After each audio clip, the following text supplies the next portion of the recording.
Oh, yeah, man. Welcome to the batch call. We're going to start the timer just because I like the timer. We'll be right back. Official.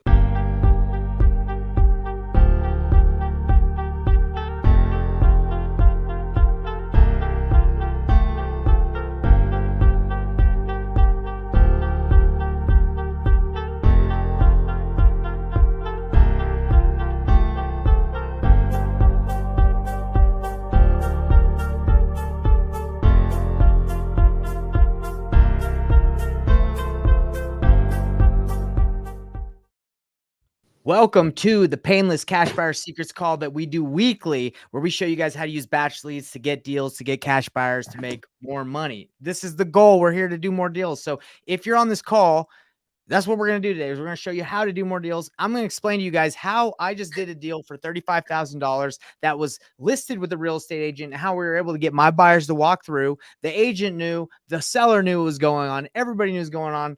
And I'm going to explain for you guys how to do it. And again, it was $35K deal. And thanks to batch leads, we're able to use some of the buyers that we found from there.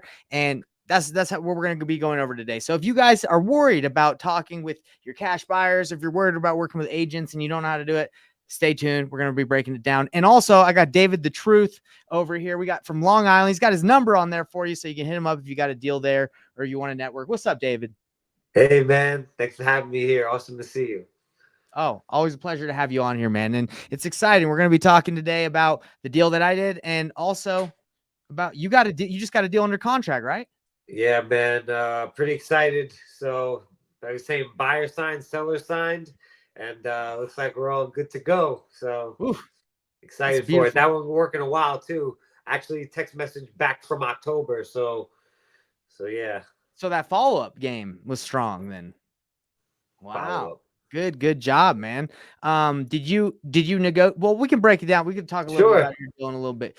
But yeah, welcome everybody that's on here, popping on live. And if you guys watch this later, we thank you for supporting batch leads and the call and what we talk about. So again, this is all for you guys. We do this because we want you guys to succeed and do more deals, and in the hopes that we can negotiate, network, and potentially negotiate some deals together. We can JV, we can do some stuff. That's, why not do more deals? Have an abundance mentality versus scarcity. So wherever you're watching this from, do me a favor, go ahead and tell us where you're watching from, because potentially we might be able to do some deals together.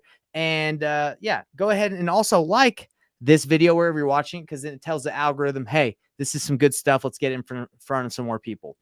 So let me talk to you guys about a deal that I just did that was $35,000. And David, I'll kind of direct it towards you. And then if anybody has any questions, I can answer those in the section. But if you guys have ever done a deal that's on market, sometimes it can be a little, I don't want to say nerve wracking, but it's kind of hard to navigate sometimes, right? Like, David, have you ever done a deal? It's okay if you haven't, but have you ever worked with a real estate agent that had a listing and you did a deal that was listed? Have you ever done that? Yes, not on Long Island, but yes, we have done in other states. How was that? Was it a little tricky navigating that, or I don't know. It depends on the agent and the deal, but what was your experience? So yeah, I mean, I'll be honest, because it's kind of hard to think about that without kind of thinking about all the calls that kind of may have came before it, to get to that deal. So sometimes as you're reaching out, like you said, it's you don't always get people who want to talk to you, but then you do. So it's like, sometimes even if that deal went through, it's good to keep in your mind, that went well, because you might get bogged down by, thinking about how many people said no and all that. So it's good to have in your mind, like, hey, we went in there and people like talking to us, and keeping that mentality, even though if you're a more logical person, like, that a lot of people kind of say no, but it's better to keep that mentality. So I would say it went well. Like, good. They needed help. Like, that ultimately what it came down to. So we talked to a bunch of people that didn't need help, and when we found somebody who needed help, it went relatively smooth, with some title challenges, but ultimately with everybody conversating when it was, since everybody was open to communication, that really let it happen. Because open communication. Open communication is so important when working with a real estate agent, right? They got to kind of know what's going on, or you got to be able to navigate it tactically, I can't even say the word. You got to navigate it well. You do. So the reason why I'm bringing this up, everybody, is a lot of people that try to do on market deals that are listed on the MLS, or listed with a real estate agent. They try to kind of tiptoe around, and they don't want to like let the agent know what they're doing most of the time, right? I'm not saying that's for everybody. A lot of people like they want to act like they're the buyer, right, when they're not buying it. And a lot of agents ask questions, and they get suspicious, and they're like, "Well, what's going on?" And if you've ever felt like this, I want to let you know how I navigated this deal so you guys can understand how you can work with agents and be on the same team, and it can work in your favor. And this agent that we worked with got both sides of the commission as well. And that's an incentive when you're working with real estate agents to say, hey, look, I'm underrepresented. You can represent me. That way you can make the listing side of the commission and you can make the buyer side of the commission. The seller side, the buyer side, you can make 6% or whatever the percentage they agreed on, right? So this is the scenario, how we made $35,000 and everyone knew what was going on. And I want you guys to learn, and I'm going to later show you guys after the story how you're able to find buyers using batch.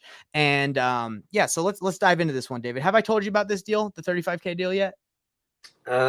Is it the one that was from that list? You have a certain list that you pull for direct to seller? It was an NOD, notice of default. Okay, yeah, that one, notice of default. Okay. So I might have already told you, but I'll tell. Maybe people haven't seen this, and we'll break it down. So, guys, this is what happened on this deal. So we reached out to the notice of default list, pre-foreclosure. Notice of default is just someone that hasn't made a payment and they're in default. And you can get that list on Batch Leads. You can get pre-foreclosure data and even auction data. And what we did is we reached out, and what we say when we reach out to people is not, hey, do you want to sell your house? You know, especially if they're in tough situations like divorce, probate, pre-foreclosure, notice of default. You know, you want to go at them with empathy. You want to talk with them and say, hey, I noticed that potentially you might be on the pre-foreclosure list. We have many different options to help you stay in your home, other than sell it, unless you do want to sell it. Let me know if you're interested. So we sent something like, that's not the exact script, but we said something like that. And the guy that responded was like, hey, I'd like to stay in my house. How do I do that? So then we got on the phone call with him and we started talking with him. And we later found out that he was like, hey guys, I don't really know what's going on. I actually have a real estate agent that I signed a listing agreement with, and she's handling everything. Can you talk to her? So we're like, yeah, sure, we can talk to her. So he gives us her information, and we find out that she signed a listing agreement with him and was going to agree on accepting an offer like 1 month after she had signed the listing agreement, because she was going to go get offers, right? But she was not going to list it on the MLS because the house is in really, really bad shape. So she was doing a pocket listing, right? So we came at it, and she's like, what options do you have to help him stay? And we were like, well, we can take over we can take over his mortgage, catch it up. We can, negotiate with the bank, see if we can get anything, any of those fees brought down. But what we realized was that the house is in really bad shape. The guy actually built it with his own bare hands in like 1958. So the house just wasn't that nice. It was just not in good shape. So we realized a cash offer is all that it was going to make sense.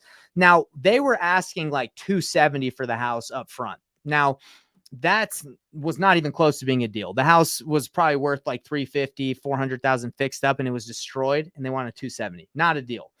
And, David, I know this happens to you, and this happens to us all the time, where like you have a motivated seller.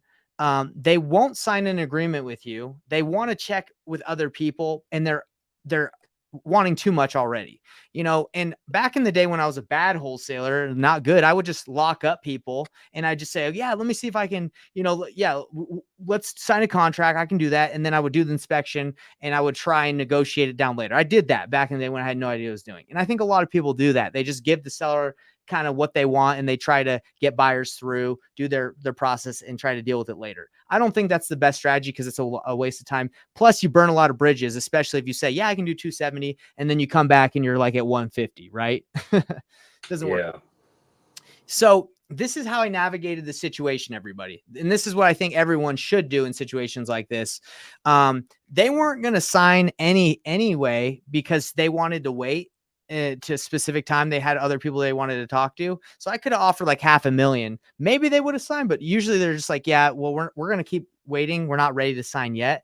And that happens a lot. So this is what I said to her. I said, hey, look, you're asking 270. That's not something that I can pay. I usually buy houses for a lot lower. I didn't make an offer, right? I just said I usually buy a house for a lot lower, but I have a network of cash buyers that I work with, and I know they would be interested in this. Do you mind if I run this by them? I do wholesale and I fix a flip, but I wholesale. I have a giant list. I can wholesale it and see if I can bring anyone that would be a good option for the seller.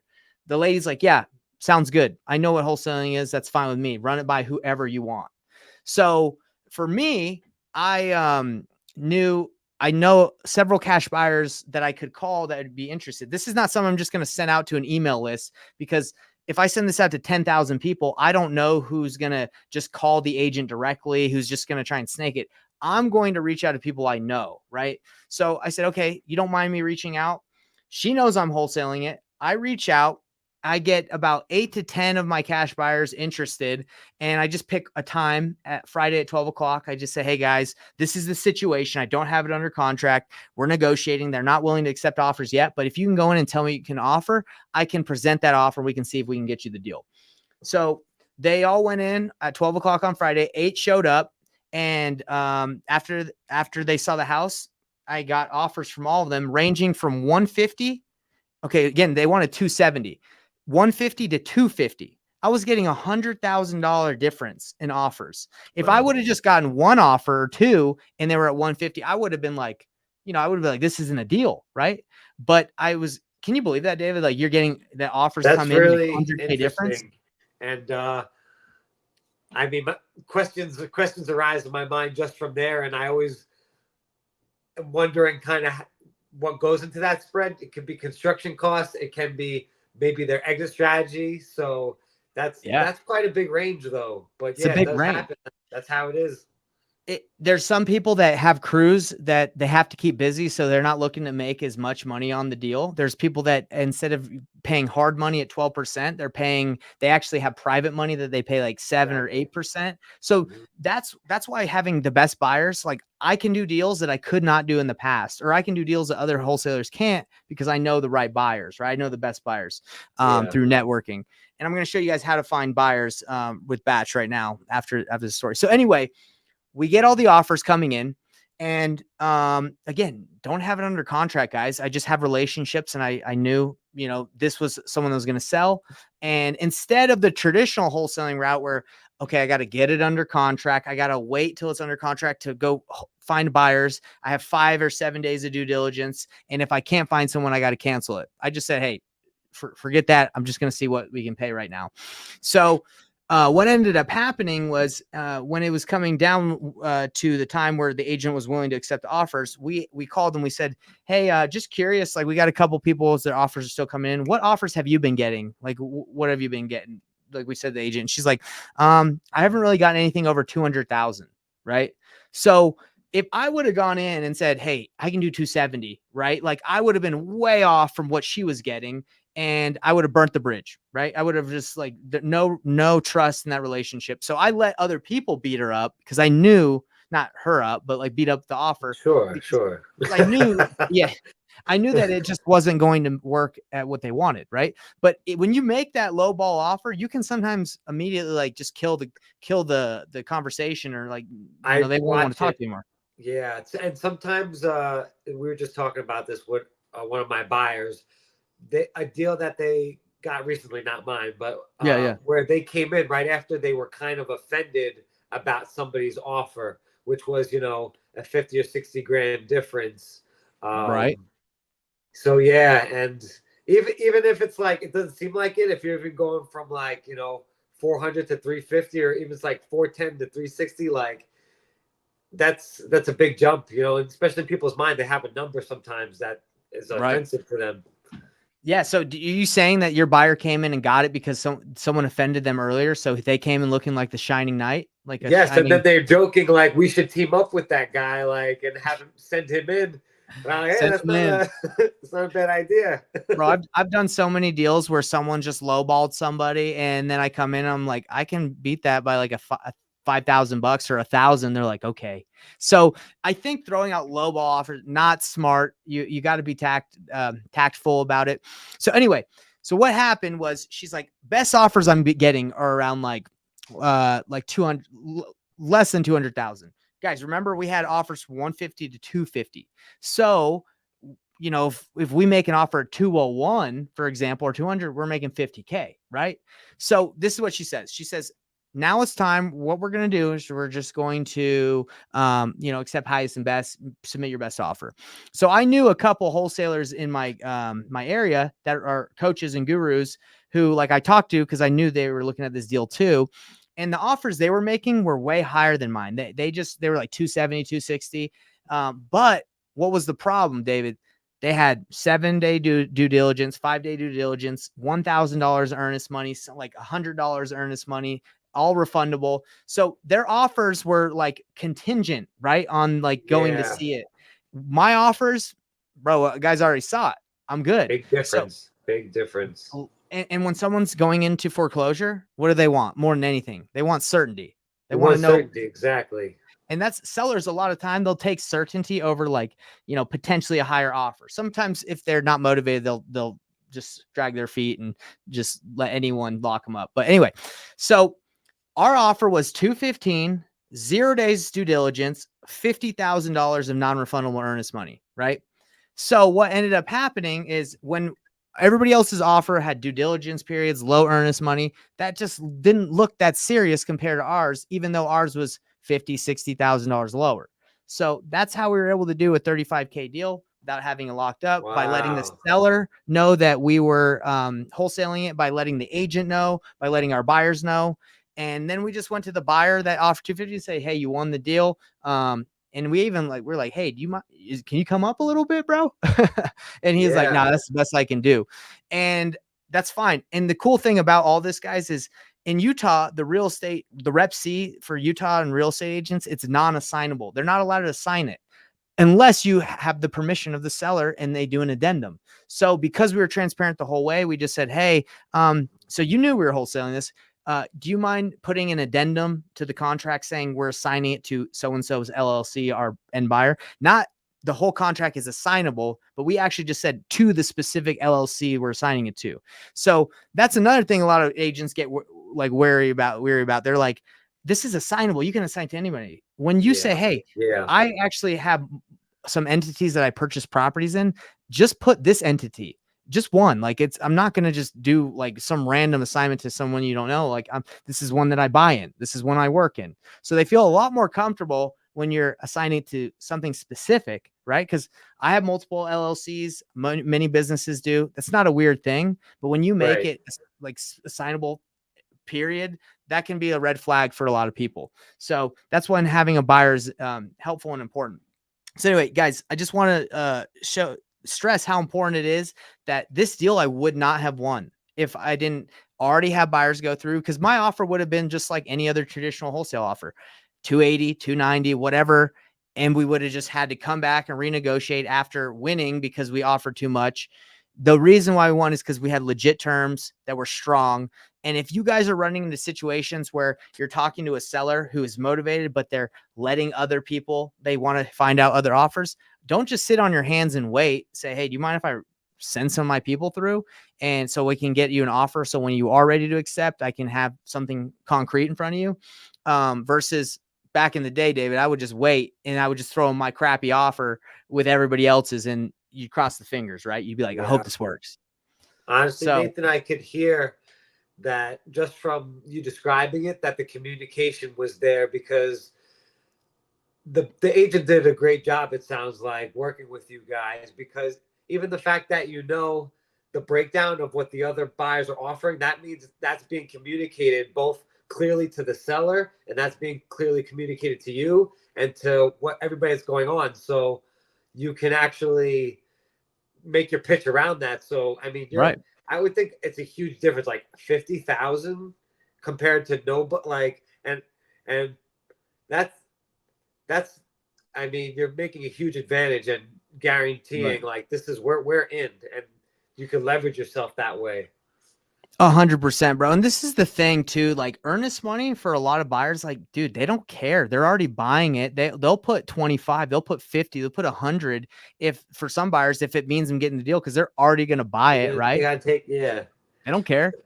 So when you can come in with that fat EMD there people, and then you see another wholesaler's offer that's like 14 days due diligence, $100 or 1,000, even 5. They're like, that's fishy. I know that's a lot more, but that doesn't seem legit, right? Is that something you do or have done before and use as a strategy to kind of stand out? Or Yeah, bro. So especially on the MLS, when agents have deals, like if you can come in with like a 2-day due diligence or a 3-day or something really short, even a day, and a lot of EMD after inspection, or like it beats a lot of other offers that are like better, but they don't seem as like solid because, EMD and then the due diligence. This is the thing. Sellers don't want to get locked up for a long time. no? And, Yeah. So unless you come in and makes a strong offer, they're probably not going to go with it.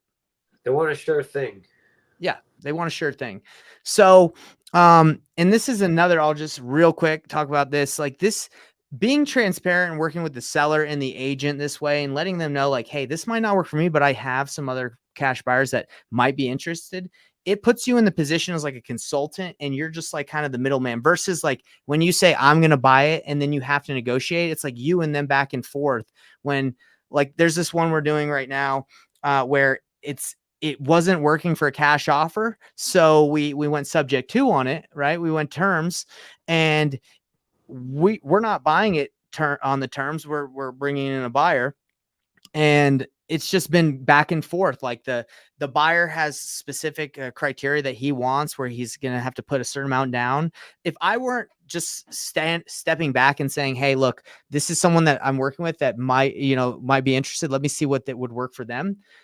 I would basically just be making up in my mind, like what I think he would want. Right. Like, and it would be really hard to like navigate that situation. But if I'm just like, hey, look, let me just see if that works for them. Okay. That doesn't work for him. This is what works. And then you go back and forth, and eventually you can just get out of the way and just be like, hey, look, buyer, just take it the rest of the way. Just pay me, because I brought you this deal. Just pay me at close, pay me through an invoice. So, there's certain situations, David, and everybody on here, where negotiating, when you're just transparent about what's going on, and you should always be transparent, but it just makes the job way easier than trying to be the middleman and act like you're buying it when you're not. David, I don't know if you faced that before, but I know it helps. It helps a lot with negotiation. Yeah. And it's funny too, because I was saying before that the seller wants a sure thing, but as you were speaking, I was like, and my experience recently, it's like, well, the buyer also wants a sure thing. You want a sure thing. Like the agent wants a sure thing. So if you can make that happen, yeah, exactly. Everybody wants to get paid. So when you're working together like that, you can leverage like the agent. Hey, we're a sure thing. Hey, seller, this is a sure thing. And everybody's that's how a deal gets done. I've seen, almost closely deals fall apart, or when everything's lined up, but for some reason there's a miscommunication. It was just something here that was nearly missed, and it could have went through, but people thought there was a miscommunication or something there, and it falls apart. And I think that's kind of what happens when like wholesalers will make an offer that they're not 100% sure is a deal. And then so they communicate like, I can do this, right? They're saying, hey, I can buy this. They do their inspection, and then they come down $30K, right? Like whatever.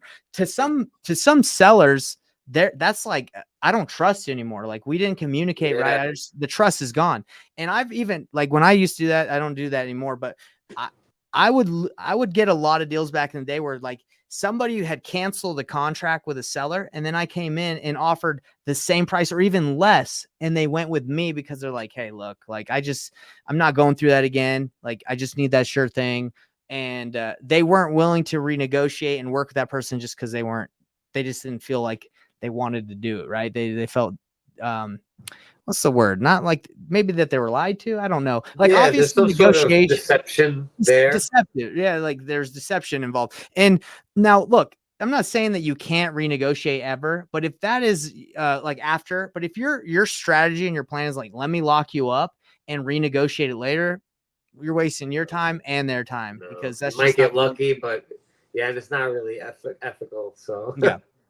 So, I want to share that with you guys, because a lot of the time doing walkthroughs with agents, I know a lot of people are trying to tiptoe around it. Just tell them what you're doing. just be like, hey, look, this doesn't work for me, but I know some people. Do you mind if I send some people in? And this works when you have buyers that you're cool with, because the buyers that you're cool with are like, yeah, man, I ain't going to snake you. Like, we do business together. We've done deals. You're on my network. Obviously, there's more to come. So, if you guys don't have those type of buyers, I'm going to show you really quick on batch how to go find some and how to make those calls so you can do this. Okay. So, Dave, do you have any questions while I pull up my screen? Honestly, I had a little bit of question about diving more into that 50,000, and if you let's do it. Needs to be are you pitching that to your buyer, like, hey, if we come in with 50,000, or how that conversation kind of even comes up? Because that was really interesting, and it just stands out because I know how much excited a motivated seller agent would be about the difference compared to what other people are bringing. Yeah, so let's talk about that. So in this scenario, we had 8 people walk in and walk the house. We had the offers come in. The guy 250 is winning, right? Like, that's the offer. So we went to the guy and we just said, hey, look, she's accepting highest and best. There's going to be a lot of wholesaler offers that are going to be coming in that she's going to be looking at that are higher price. They're going to have due diligence. The thing that we're going to be able to do to set ourselves apart is you don't need to see it. So that's 0-day due diligence. You're ready to go if they accept your offer, right? Yes, I'm ready. Okay. Another thing is earnest money. All these other wholesalers are going to come in with little to no earnest money, right? $10, $100, $1,000, whatever. But if we can come in with a high non-refundable earnest money deposit, because you're buying it, then it's going to make our offer stand out. What's the most that you can put down since you're going to be buying it if it gets accepted? And then you kind of see how much they can do. Now, this guy we're working with, Wedgwood, is like a private money firm. They're not a hedge fund. They do private. They're like a private money fund.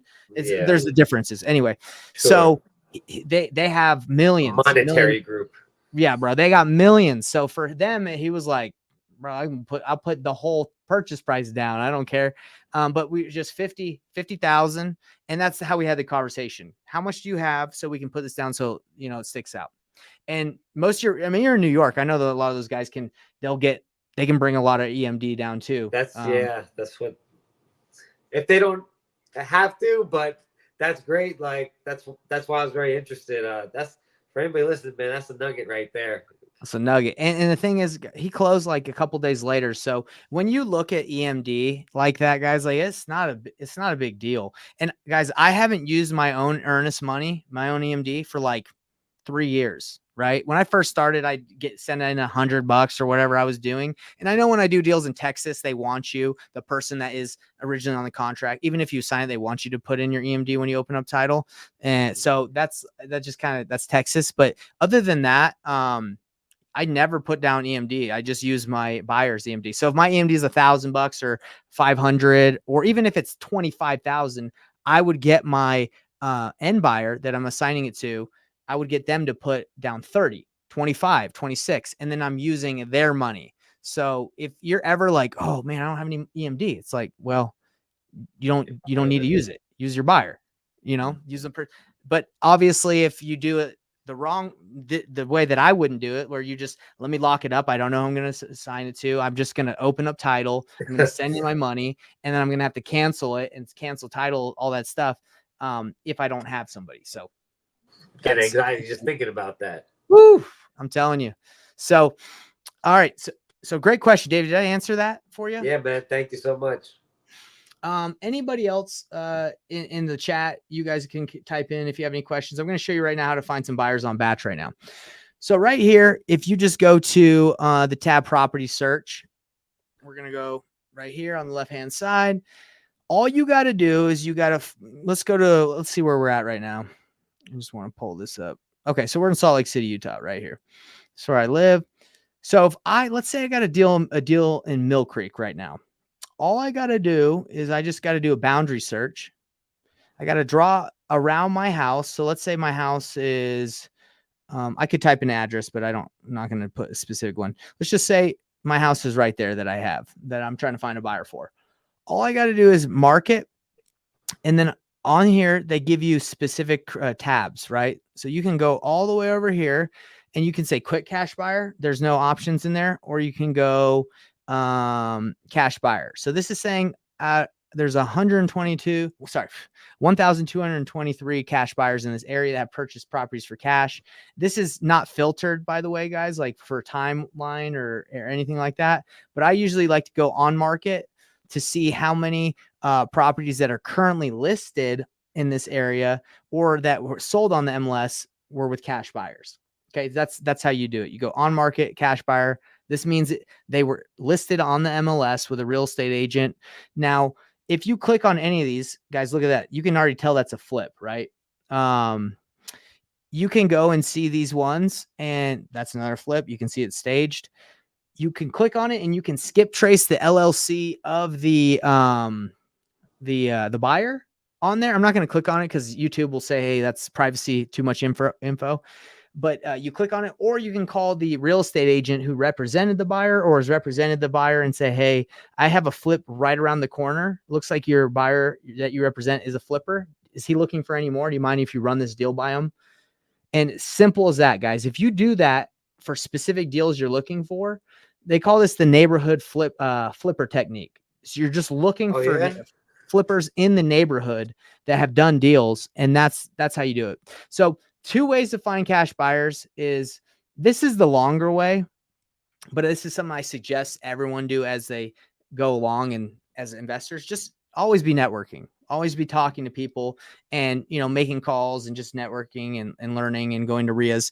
That's like the long technique, because you might find someone, but they might not be interested in that specific house you find in that area. They don't buy there. So you shouldn't just sit there and wait till you have buyers, because that buyer, you might find 10, but they just don't buy that one random house you found.